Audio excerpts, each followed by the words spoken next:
இன்னைக்கு பீச் சாண்டுக்குள்ள நண்டை பிடிக்க போறோம், கிராப் பிடிக்க போறோம். நம்ம ரெடியா?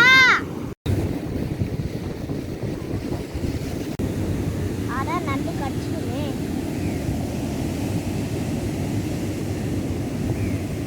ஒரு நண்டு இருக்கு. See the crab காலை பாத்தீங்களா? கிராப் ஒரு காலை பாருங்க, இங்க பாருங்க, பாத்தீங்களா? கிராப் அதே அப்படியே வீட்டுல அந்த பாருங்க எப்படி நவருதுன்னு பாத்தீங்களா? அப்புறம் அதை மூடிடுவோம். எங்க அப்பா கையில பாத்தீங்களா பெரிய நண்டு பிடிச்சிருக்காரு. எங்க அப்பா கையில பாத்தீங்களா? இங்க பாரு, அப்ப போடு.